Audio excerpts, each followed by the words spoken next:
Gaman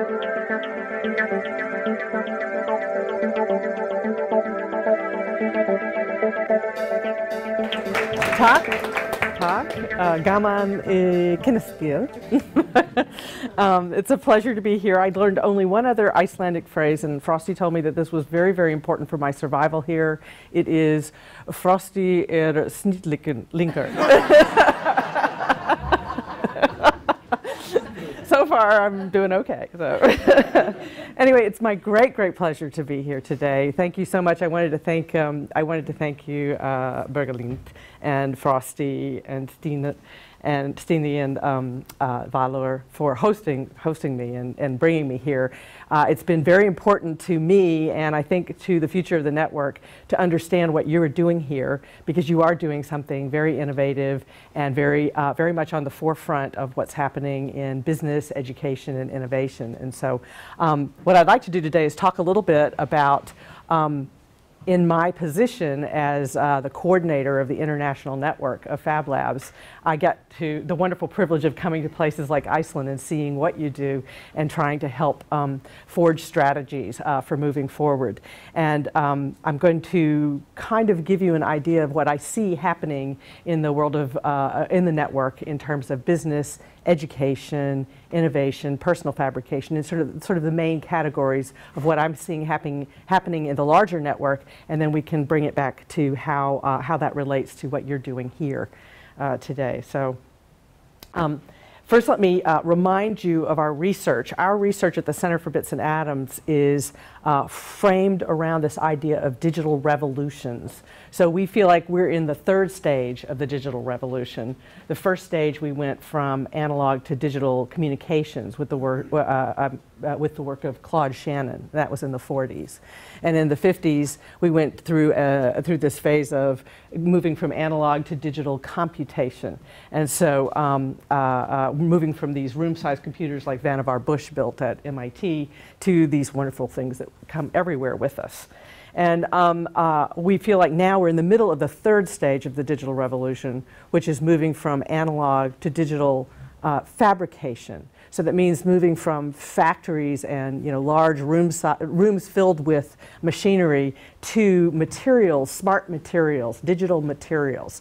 So the idea is kind of like if you had a human and you wanted to build a human, you would start with proteins. You'd send a code of instructions into those proteins, DNA, and then eventually you would build a human. But we're kind of taking that idea, or those same ideas, into the world of physical fabrication and building materials using discrete strings of materials that are smart, sending a code of instructions into them so that they self-assemble into the form and the function that we want them to.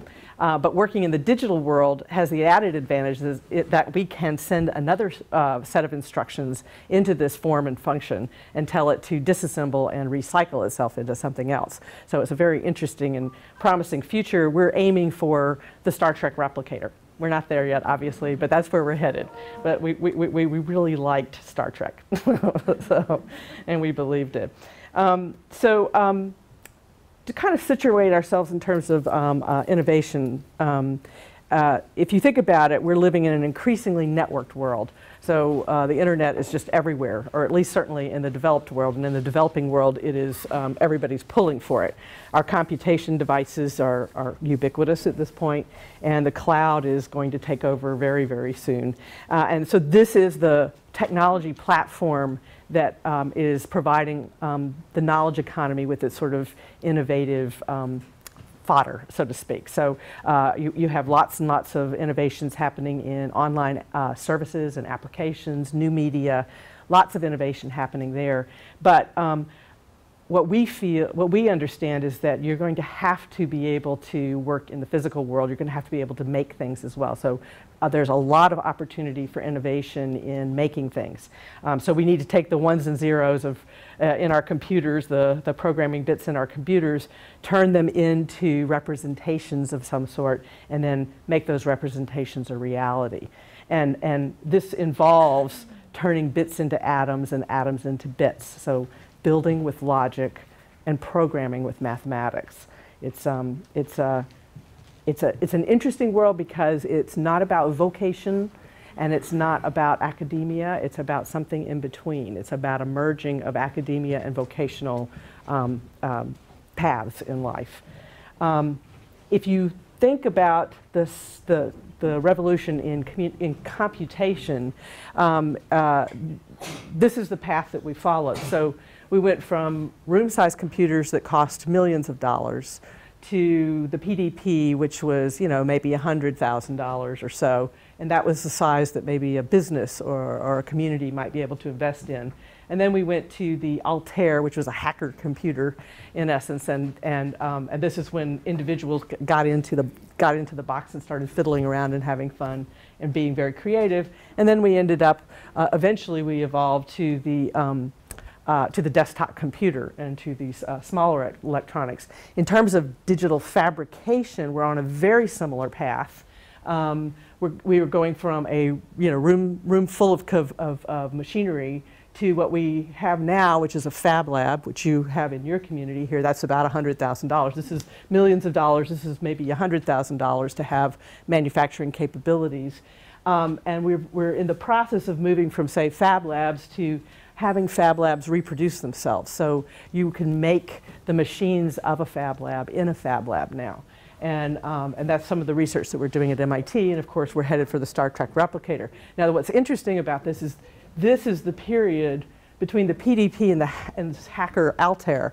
That's the period when all the really interesting stuff started to happen in computation. So that's when, you know, software, the software as we recognize it now came into being. This is when the internet came into being. This is when we laid the groundwork for all the innovation that's happening now in that world. Similarly, we're right here between this, and this we believe is right where we're at the beautiful sweet spot where all of the really interesting things are about to happen. This is where we're going to create the future, and so that's where we are in terms of digital fabrication and our evolution. This is where we have Fab Labs in the world today. There are about 140, and you guys are doing great. You've got 3, and we have about 140 coming online in the next 18 months, which means we're doubling in size. We have our own we're experiencing our own version of Moore's Law. So about every 18 months, we're doubling in size. And you are doing the same. You actually have 2 or 3 prospective labs coming into being very soon. So you're exactly tracking with the rest of the network, which is really interesting. Fab Labs have generated a lot of interest this year. We got invited to the World Economic Forum in Davos. They were interested in the idea that these are small-scale manufacturing tools and electronics that are very accessible in terms of financial accessibility, and also in terms of usability. And so if these machines now are so cheap and are going to be so easy to get, what is going to happen to our ways of manufacturing, our ways of doing business, of financing, of supply chain and marketing, when anybody, anywhere can make almost anything? And we are rapidly approaching that point. If people in the middle of Africa and India can do the same thing as people in the middle of Europe, Iceland, or America, that really is a game changer. And so we were there to demonstrate and ask that question, okay, what do you think this is going to do to your business? And so that was very, very exciting, and we got a lot of interest, oddly enough, in 3D printing. Don't ask me why, but there was a lot of interest all around the world in this program. Now, I'm going to talk a good bit about education because I feel like it is the sort of grassroots technical capacity building aspect of Fab Labs. It's sort of the killer application for Fab Labs. Now, I don't know if you recognize this young fellow, but he's scary, and a lot of us have them. They're digital natives. They grew up using computers, and they can do absolutely anything in the virtual world, and put the rest of us to shame, for sure. But in this innovation, sort of with this platform for innovation, we have to be able to make things. And so what we'd like to do is to see our youth come up, digital natives come up, knowing how to work in the physical world as well as in the virtual world. It's a technical capacity building challenge, and it really does have to happen at the local level and then come up. We can't force it down. It just doesn't work when you try to force it from the top down. And we are trying to prepare them to compete in a global economy. Now, as you probably know, having 3 Fab Labs here, there's this great thing that happens in a Fab Lab. A young person comes in, they make something, and they are very empowered by the experience of making something. They get terrific technical education because they pull for the knowledge when they need it, and then they apply it right away. So it's really applied technical knowledge. It encourages problem solving because it's an iterative process. You never get it right the first time. It never works the first time. So you have to do it over and over again until you figure out how it works. And this creates jobs potentially in a couple of ways. The first way is that you just learn this skill set. You learn this very diverse skill set that's going to be very important in this century. But also because you can invent and innovate ideas and make those ideas turn into economic opportunity. And so that's one of the reasons that this sort of grassroots approach, it's one of the reasons that Fab Labs are so effective, especially at a community level. It is a workforce development challenge, I think, that innovation. The 21st century workforce is a very different creature than the 20th century workforce. 20th century workforce, you might have expected to have one job in one company for 20 years or working with a large manufacturing firm. It was and working on sort of on one path, one track. In the 21st century, it's going to be different. It's going to be, you're going to have to change jobs many times, 5 or 10 times. You're going to have to change skill sets. Our children are going to have to change skill sets many times. And one of the most important things they can take away with them from their education is learning how to learn, learning how to be flexible and agile and change jobs. And so critical thinking, problem solving, innovation, they're going to have to be innovative. It's no longer okay to say, that's not my job, or that's not really what I do and I don't care. In order to be competitive, you're going to have to be innovative, and that means you're going to have to understand multidisciplinary issues. And so we feel like it's going to have to be a STEM-capable workforce, STEM meaning science, technology, engineering, mathematics. Everybody's going to have some real core education in that way. And just to situate the United States, and I think Europe is similar, and I'm not sure about Iceland, but possibly, we have like a 9% unemployment rate in the United States. Yet, we have a much higher number of jobs available than we have people that can fill those jobs. And it's all in science and technology. We have like a rather large gap, a few 100,000 jobs that we can't fill in the United States because we just do not have the technical workforce anymore. And if you kind of just look at engineering jobs, we're experiencing about a 30% growth in the number of engineering jobs. This is like, approximately 400,000 of a specific kind of engineering job. And yet we're graduating, fewer than 100,000 graduates a year in engineering, and that number is declining. And 70% of our technical workforce in NASA and DARPA, which are two big employers of science and technology and engineering students, they're eligible to retire in the next 5 years.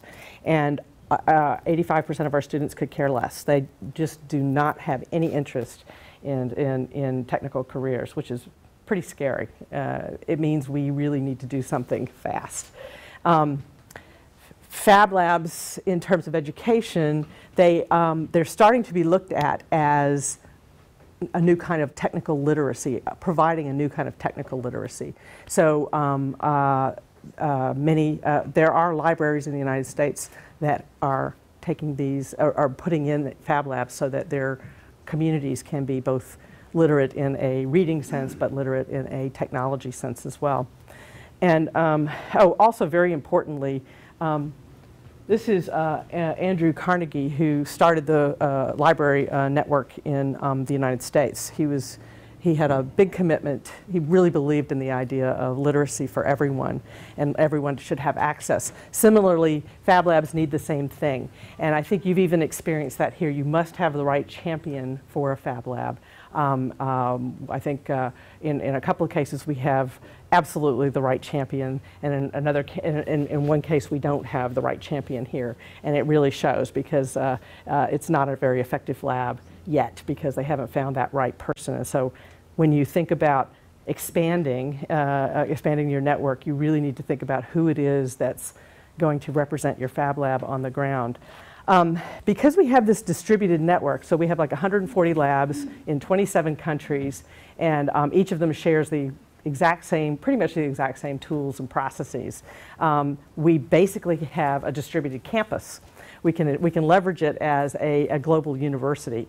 And so we've piloted a program now called Fab Academy, whereby the participating Fab Labs come online on a video conference session once a week. They get a lecture from the professor from MIT or elsewhere, and then they work together in their peer groups in their local Fab Labs with a local expert like Frosty or like Valor here. And it's been very powerful because it discourages brain drain in essence, and it allows them to get a good technical education locally, and it also allows them to innovate locally, so that they don't necessarily have to leave and go to the big city to go to school or to get a good technical education. So that seems very promising. Fab Labs are being used now in community colleges and universities, as well as in the United States, as well as in middle schools and high schools. So both, I think that maps to primary education here and secondary education here. Secondary education isn't enough. It isn't early enough. We actually need to reach the kids in primary education because that's where we seem to breed their creativity out of them. And Fab Labs is a place where it really fosters creativity and excitement about what you're learning. And so we really feel like we need to start much earlier in the process. Here you have targeted I think primarily vocational schools, and that's excellent. But what we're seeing now is a real need to marry academic and vocational. So right now those are two different paths that students choose. They choose either academic or they choose vocational. And in this new sort of world, we need to encourage them to cross those boundaries because that's where a lot of the innovation is happening. Is at that boundary. So, and then like Frosty's lab has also, besides the formal education program, their informal education is a terrific application here. It's a great way to inspire kids to go into, to pursue STEM disciplines. And just so you know, Moscow has got its own Fab Lab in a school.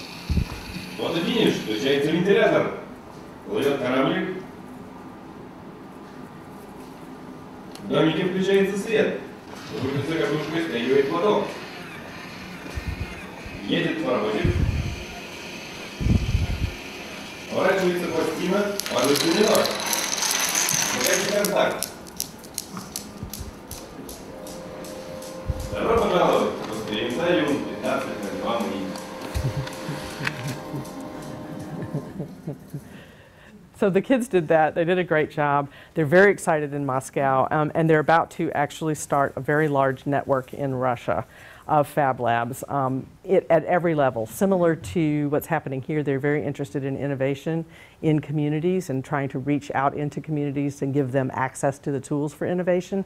And so I think there's a plan for like 60 Fab Labs to come online sometime in the next couple of years, which is very, very fast.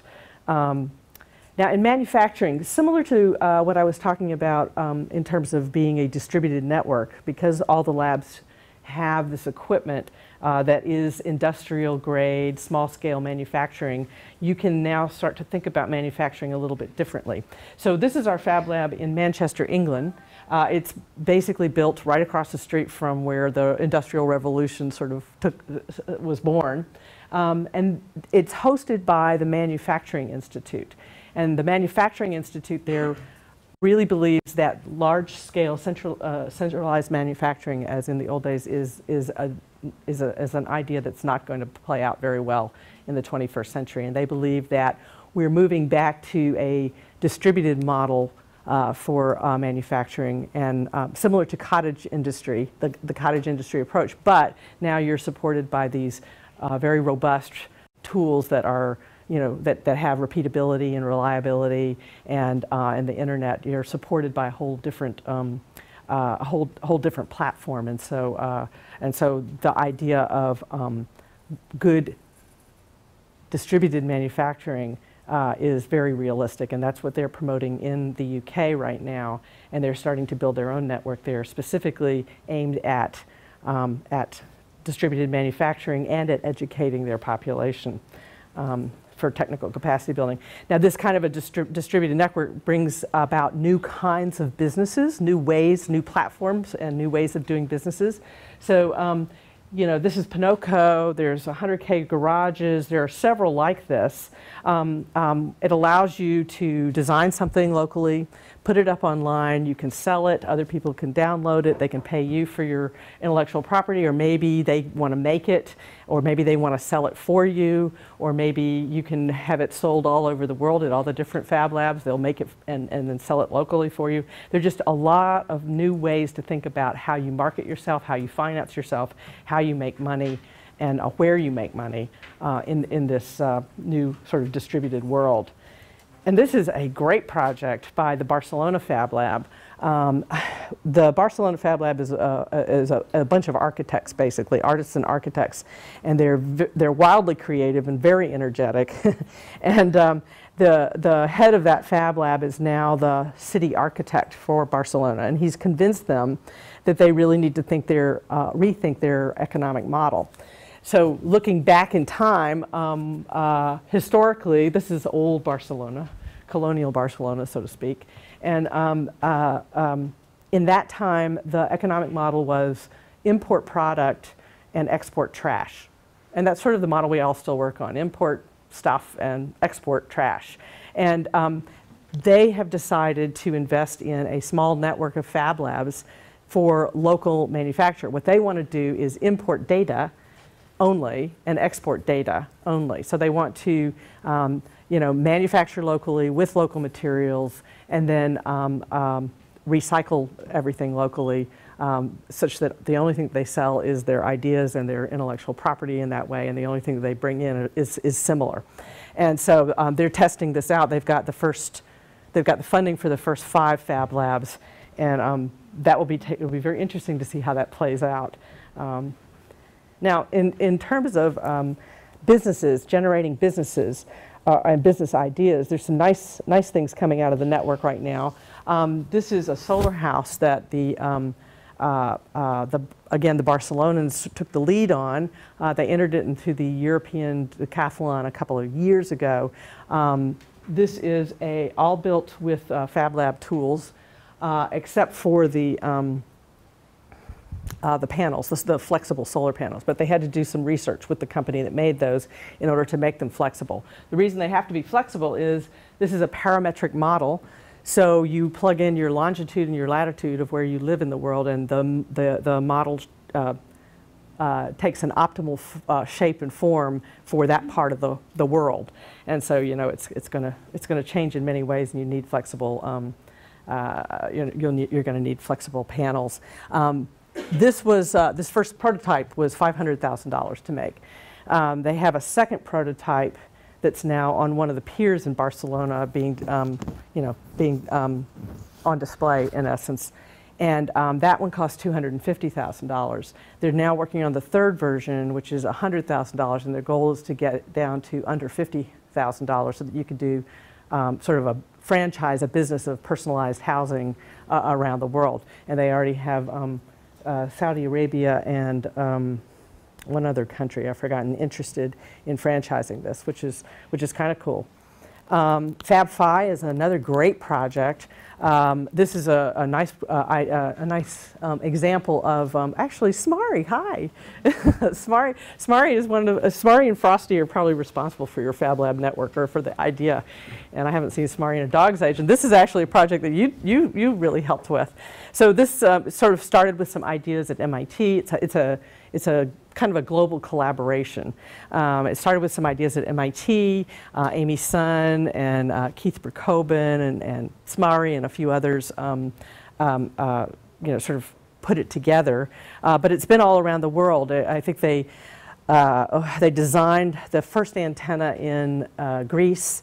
It went to northern Norway, where we kind of tested the antenna design and the packaging. And then it changed quite a bit, but it went down to South Africa, where we did some testing of point-to-point capability. What this does is it basically is a wireless network for either just local area communications, or it can be for the internet. It's sort of whatever you want. But it provides the platform for these different kinds of communication.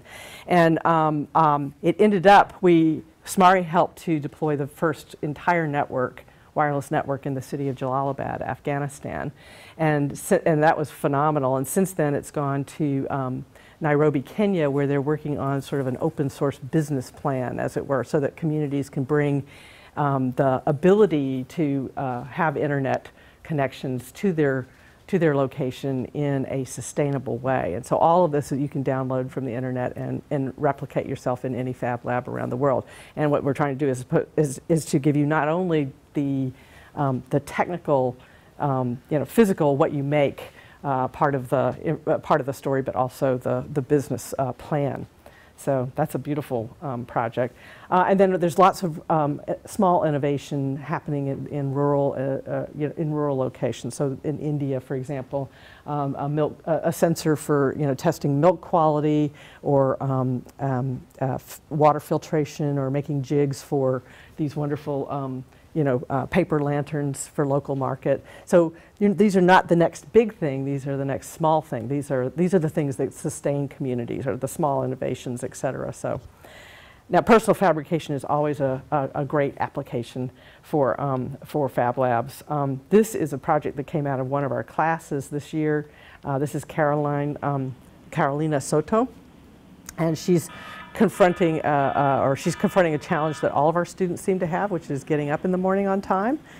And she made this device called the No More Sheet Alarm.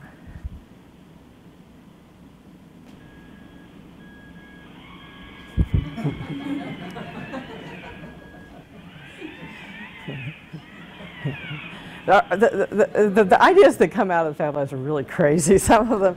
But the great thing about Carolina is that she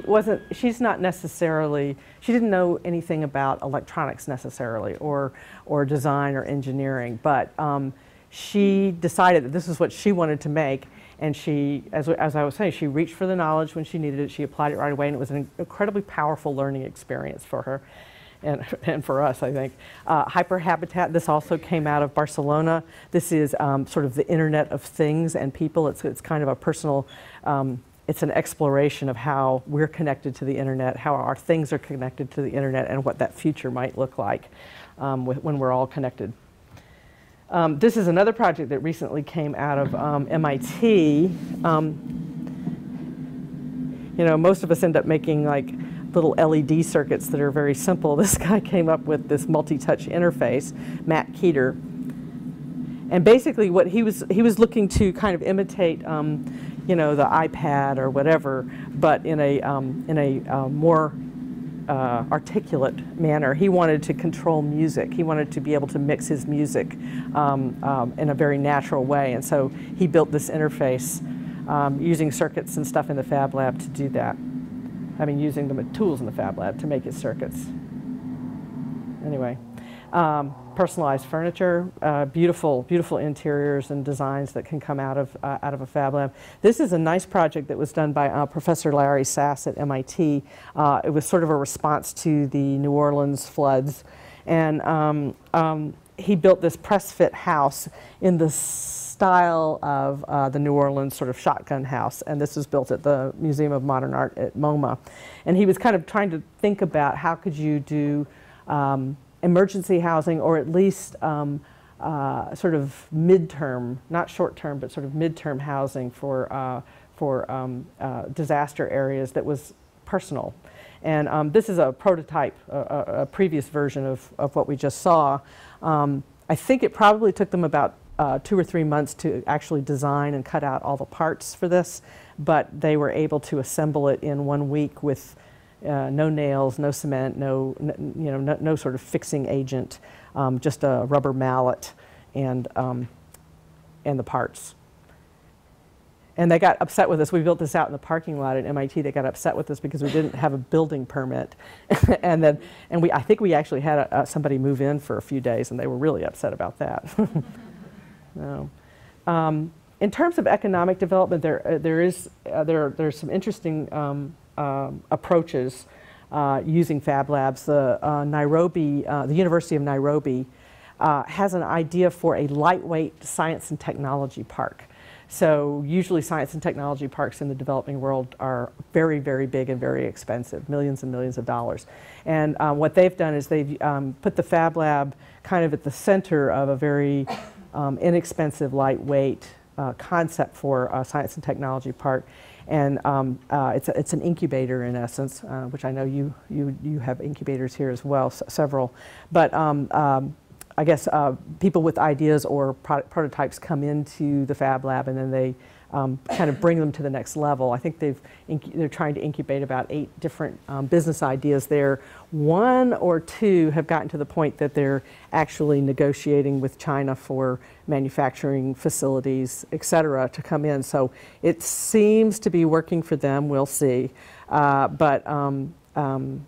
Their idea is that if this works, they will spread this out to the 216 different districts in Kenya, which would give more people who now have no access to these tools the ability to innovate.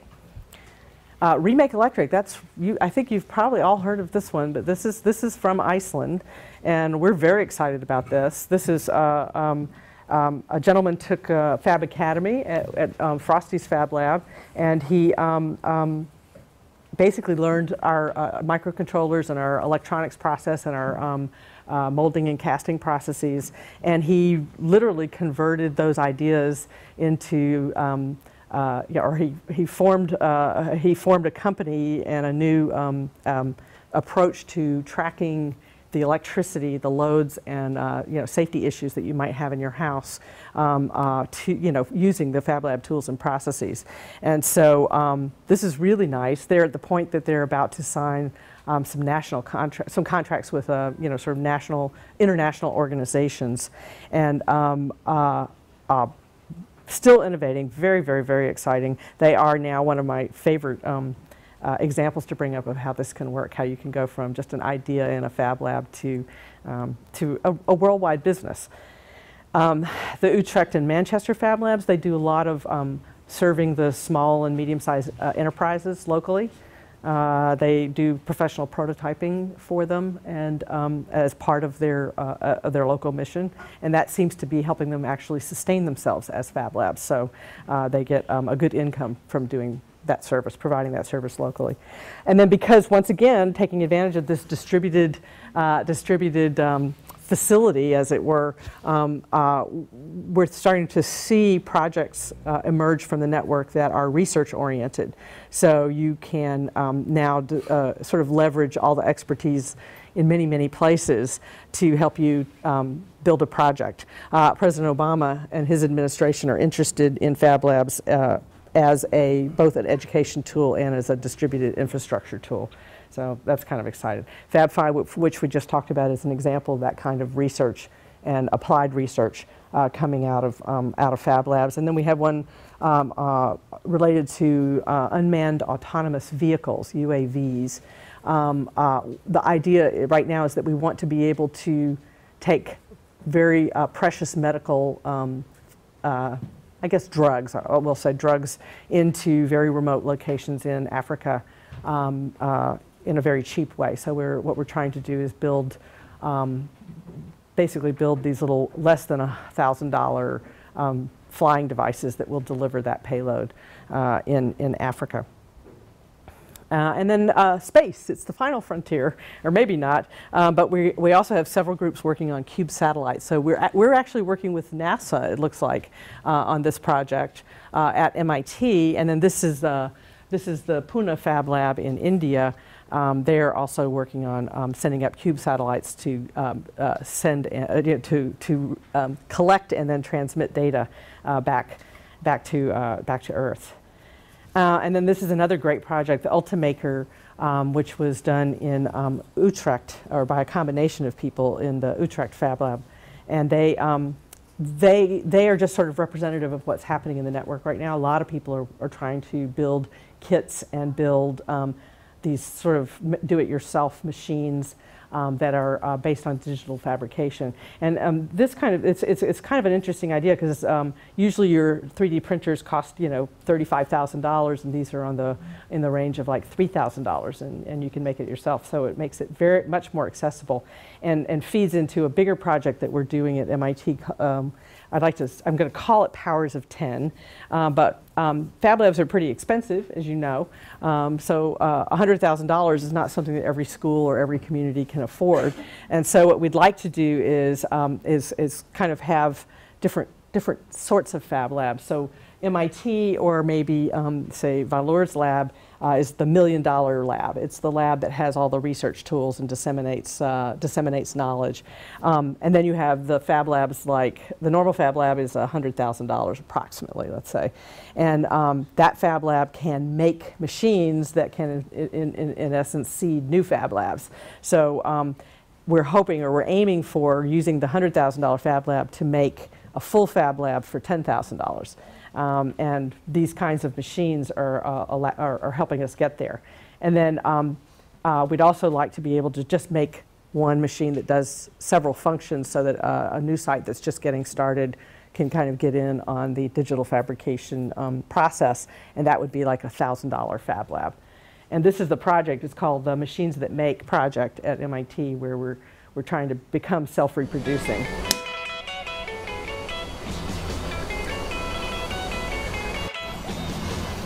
This is the MTM Snap milling machine. It's made using Snap Fit HDPE, and it has 3 axes and a controllable spindle.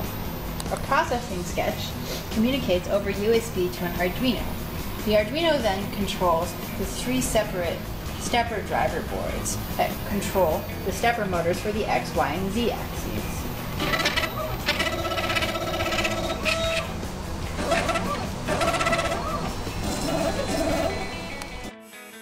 Here we're using the MTM Snap machine to mill a circuit board, but it can also mill other materials like wax, foams, wood, or metals.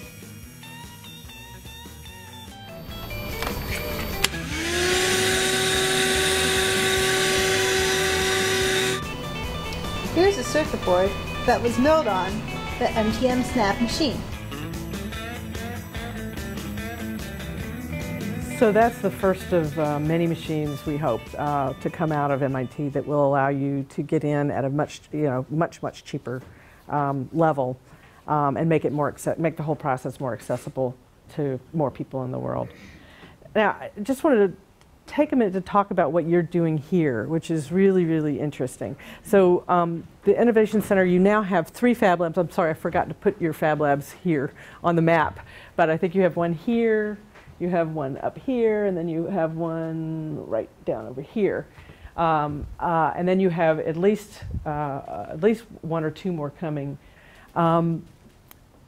They're all in communities right now that are about 5,000 people or less. That's a really interesting approach. Most of the other Fab Labs in the world, you're putting them in big cities. It's kind of like throwing a pebble into a big lake. You know, what happens? I'm not so sure. But in this situation, I think you are setting yourself up to have a really powerful impact, because you're sort of doing it from the bottom up. And the fact that you're situating these in schools means that you really are kind of reaching for the next generation. Now, and so what I think you're doing is you're providing the roots. You're not just providing the tree, you're providing the roots for innovation in the future. So we took a few liberties with your logo, sorry.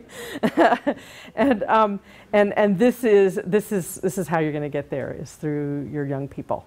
And we feel like right now you're targeting secondary schools, but we really think you might want to start earlier. You might want to start with younger kids as well. And you might want to think more about these as innovation, I mean not innovations, but sort of incubators in a way. In this wonderful trip that I've taken over the last week, I've learned that one of the big problems it's a problem of perception, but there are two main problems. One is this idea of academics. You either go into academics or you go into vocation. So the challenge that Valur has, say, is to make those two very powerful disciplines or two areas of interest merge. And this is an interdisciplinary environment, and this is a very innovative environment. You're going to have to work that line. You're going to have to resolve that, number one. Number two, several of the principals that I spoke to this week said our students are too serious. They don't want to do fun, interesting, innovative things because they're afraid it's going to, they're not going to be learning. They're going to be, seen as not serious, something like that.